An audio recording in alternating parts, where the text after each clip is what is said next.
Greetings, class, and welcome to Tuesday of Language, but kind of our first class of the week because yesterday we did not have much of a class. But now you've read Chapter 8 and you are ready to discuss The Storm Gathers of our Corrie ten Boom read.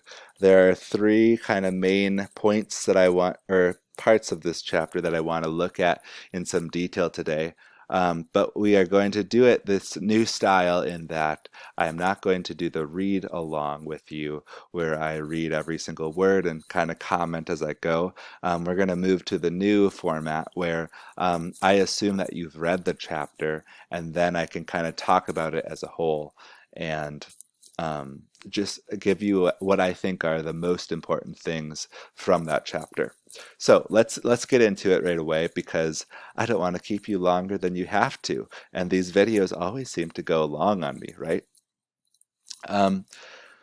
We are on chapter 8, which is kind of a continuation, or here's a big word, intensification of what's already been happening in former chapters, in that the ring of the underground is growing wider. Corrie and the Bay have suddenly become kind of a hub of sorts for the underground resistance movement in Holland. And why is this? Well, it's in part because they have a large sort of large facility and home where they can use that to both house people but also communicate with lots of people. They have the telephone that has been set up there. They have the secret room that's been attached to their building. Also, they have a presence in the community that's apart from the resistance, in that they are a working part of the town, or the city, I should say, and they have a legitimate reason to be there. That is, they sell watches. So they have normal customers, a regular flow of people that they can kind of blend in with. It's interesting to note how the underground has become so big, in that, as we saw in the last chapter, there can be two people in the bay at once, not realizing that the other one is part of the resistance, which is actually a good thing. It gives them a lot of stress, of course, because they think, oh, I'm being spotted right now by someone who could report me. However, Corrie is saying this is a good thing because you don't want everybody to know everybody else in the Bay. Um, truth and facts and connections can just get out. Uh, you can spill the beans, so to speak, more quickly that way. One person can ruin it for everybody. However, one person can't ruin it for everybody if they don't know everybody that's in it. You can't rat out someone if you don't know that they're in the group. That's kind of why it's a good thing. It becomes more secret as it expands like this. But regardless of how secret they're being, they're starting to realize that this is a limited time thing. They can't go on like this forever because it's all done undercover, and the guards are getting more malicious, you could say. They're more aggressive. These are raids we're talking about. It's not sort of the police come in, knock on the door and ask if they could come in. No, they bust in with guns and loud voices and boots, and they are kind of viciously trying to shake the truth out of you and make you fess up if you've been doing something. And of course, they've been doing this for a long time now, so there seems to be people that are catching on. Specifically, we get the testimony of their neighbors who come over when they are celebrating Hanukkah and the Jews are singing, and they say, "Could your Jews keep it down a little bit?" Which really throws Corrie off because A, they know. That's kind of the big deal. They know that this is going on, even though nobody's talking about it. But it also throws her off that these neighbors of her know, and they haven't told other people that this is a reality, which is encouraging to her. one way we can connect this to our former conversation is the tension between Corrie and her sister Nolly, who take very different approaches to the question of ethics and what is considered to be ethical or the right thing to do in a time of crisis like World War II. When you have a person who you do not trust that takes power, that is someone who is in power over you, that doesn't care much about your best interests and is maybe considered an evil leader or political party that's in power. Are you still supposed to obey them? Are you still supposed to tell the truth to them and just kind of do the rules stay the same is the big question. And you guys answered that. You were a little bit split, but most of you said that you were with Corrie, saying, look, when we're in a wartime crisis like this, there's different priorities. That is, yes, it's a good thing to tell the truth whenever you can.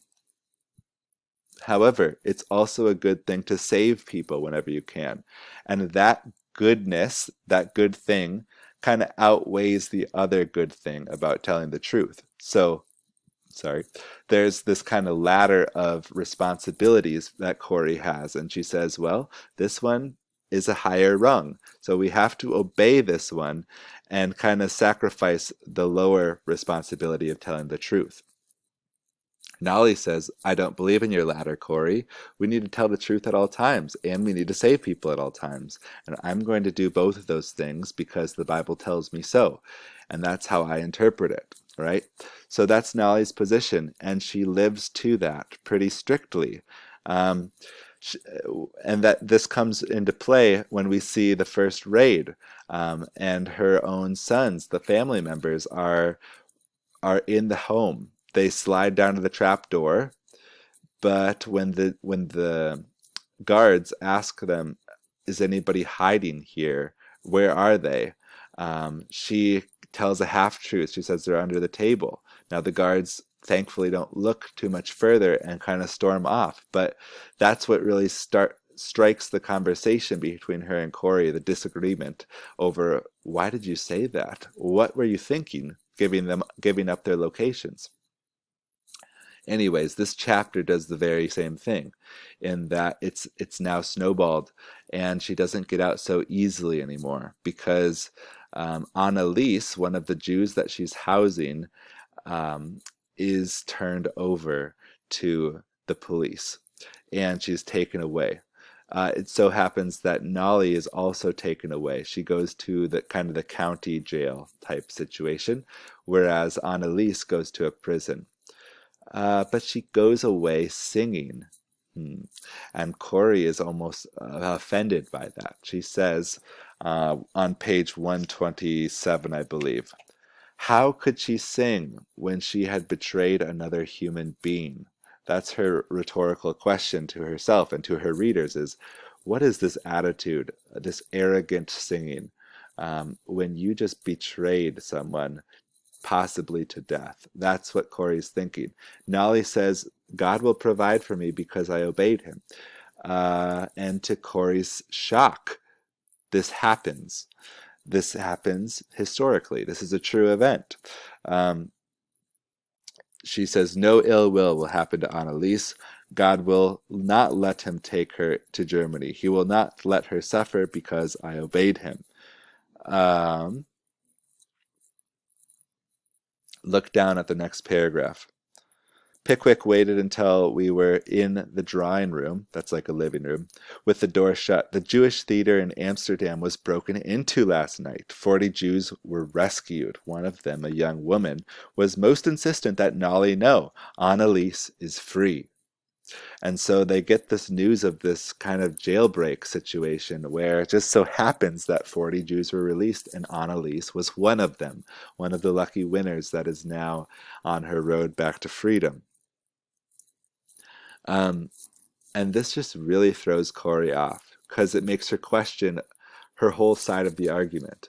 Should I just be trusting that God will make a way for truth-telling even in Nazi Germany? Um, she says, I nodded, too overcome with relief and joy to speak. How had Nolly known? How had she been so sure? Hmm. So there's two more events that I want to kind of address before we close out for today. The second big part of this chapter I thought was Otto. You probably didn't expect to see this character again jump into the story. However, yes, this young man, 17 years old, that was fired from the Bay, the first person to be fired in over 60 years, we're told. Um, this German young man comes back to the Bay to kind of to settle the score or get revenge on how he felt like he had been wronged by them.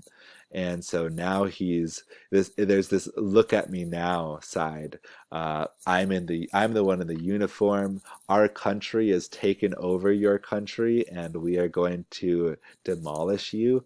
And maybe you fired me back then, but here we go. I am back. And this is initially a terrifying thing to Corey when he enters in the door, kind of just wanders, saunters right in, um, because they have 12 people upstairs, right? And that's not a comforting thought when you have a Nazi that doesn't really like you very much. So she hastily rings the buzzer. He asks what it's about, but she shrugs it off. She continues the small talk as long as she can without it being obvious that she's trying to hide something. And as they saunter up the steps, um, she is amazed that the whole crowd, the whole room has evacuated, scattered, and that it looks like it's just the old Ten Boom family sitting down for their dinner. And they entertain him for a while and listen to all of his boasts. But even now, when they're being very, very extra cautious for their own safety and the safety of those around them, they don't really let him have it. They don't let him have the glory of some sort of success that he sees in his mind. They say, okay, what's the big deal? um, yeah, so it's kind of like old times with Otto, who thinks he's perfect and is kind of just rude to everyone, um, making more jokes about anti-Jewish things, about the Book of Lies and the Bible reader, and eventually he saunters off after about 20 minutes. So it's a close call, but they made it through. This is kind of what it's supposed to look like. They follow protocol, and eventually they are safe. Um, and so it's a good day in the Bay. The third part, however, is a very intense. I've used that word too many times. Intriguing and thrilling, but also worrisome parts of this chapter, because we see that um, Corrie gets a letter from the chief of police that says, "Come to my office this afternoon." That's not a letter that you want to receive when you're running an underground ring of resistance, because it's the police, right? You get it. But she's in for a surprise because this police happens to be on her side, at least in the general scope of things. And he admires her work. He's aware of what she's doing, kind of like the neighbors are. She's not tricking anybody, but he's on her side. So that's why you see why there's a difference between the police on one side and then the Nazis on the other side. The police are pretty much ordinary people of the land that are certainly to some extent influenced and under the power of Nazis now at this time, but they are also have a foot in the resistance, and they're trying to actually make something happen within their sphere of responsibility. Specifically, um, let's look at what he has to say to Corrie. Let me find this for a second, please. It's worth thinking about how um, Corrie is certain that she's going to a death camp, or she's going to a prison camp, or just to prison. because you can see it in how she goes through her daily rituals towards the end. And she's taking a long shower, imagining it's her last one. And she's packing extra clothes because she thinks she probably won't come back. That's a terrifying thought. But it really shows her heart that she's willing to give up the final price, her own life, if it was necessary for this cause. Okay, here's the chief police who says, "Now, Miss Tenboom," he went on, "I have a request." The chief sat down on the edge of the desk and looked at me steadily. He dropped his voice until it was just audible. He was, he said, working with the underground himself, but an informer in the police department was leaking information to the Gestapo. There's no way for us to deal with this man but to kill him. A shudder went down my spine. What alternative have we? The chief went on in a whisper. We can't arrest him. There are no prisons except those controlled by the Germans. But if he remains at large, many others will die. That is why I wondered, Miss Tenboom, if in your work you might know someone who could kill him? Yes. I leaned back. Was this all a trap to trick me into admitting the existence of a group, into naming names? This is a terrifying sequence of events. Um, First, she doesn't know if she can trust this dude or guy for real because she just met him. She doesn't have regular contact with these high officials in the city. Um, so she thinks maybe she's just trying to expose all the people in her own group through her. And then there's the more hopeful interpretation that he actually is part of the resistance, but he's now asking her to find someone to kill another human being. And this is when the questions about greater good become even more impossible to answer. And I'm not even exaggerating when I say impossible to answer. I think that's kind of what we're supposed to take from this chapter, at least. Um, and it takes the debate between Corrie and Nolly to a next level. It's no longer about lying to protect someone. Now it's about killing one person to protect other people. Yeah, yeah. You kind of got to sit with that for a while and think about where's the line here? If we are killing someone to protect other people, is it justified just that there's more people?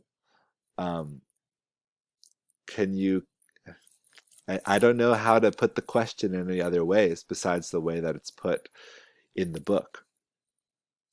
But make sure that you don't jump to the next step before you think about that. The next step is that they're going to close the chapter in the book and this conversation in prayer. Um, and I think that's a perfect response to his plea, is to say, let's just pray and ask God to help us with this. But before we get that, I want you to sit with this question that's given to Corrie just a second before that, where she says, my question to you is it consistent with Corrie's thinking to do this? Does she think that sometimes you have to tell a lie, sometimes you have to steal something like a ration card? If you follow that train of thought, do we naturally get to this position where sometimes it's necessary to kill another human being in order to save a few others or a lot of others? And it just feels icky to ask that question, right? It does. And that's kind of where Corrie's sitting. And then now we can add the part where she says, "Are you a praying man?" And he says, "Aren't we all these days?" And she says, then let us pray together now that God will reach the heart of this man so that he does not continue to betray his countrymen. Then that I would very much like to do. So that she ultimately steps back from what she had been doing before, and she says there is a line, right? And you can't engage in that sort of activity without becoming like the enemy yourself. So we're not going to go that far. We're going to stay in our place where we are, in our state of resistance, and we're going to say, God, you have to take vengeance on this person. You have to change the heart of this person if you're not going to take vengeance. You have to give him grace and make him change his ways. Um, and so maybe the distinction here is that stealing and lying may be less than ideal ways to act. However, they're nonviolent. And what he's asking is for her to step into a realm of violence. But I don't want to answer all of these questions with my opinions. I want you to sit with them yourself. So we're at 21 minutes. I think that's long enough for chapter 8. Your homework tonight is to do chapter 9, the next chapter. We're going to keep doing it like this. Um, Answer the question that will be in your assignments tab as always. Please keep up with the reading. We're going to have to do some quizzes um, intermittently throughout, but we're going to get through this book. My goal is to finish the book by May 11th. Right now it's April 28th, so I think we can do that. Maybe we'll have to go a day later or earlier, but that's just fine.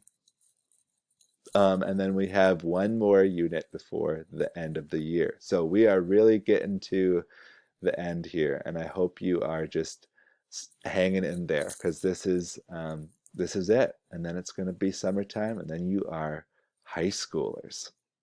Think about that. That's awesome. But you guys will be ready for it. I have great faith in you. And man, has it been just a joy to be your language teacher, especially as a first year. I just feel really blessed to have known you guys and be able to teach you at least a little bit of literature. I hope you've enjoyed stuff so far. But we're not at the end of the year yet. I'm just thinking, I shouldn't be thinking about it. Okay, that's enough for today. I'll talk to you guys later.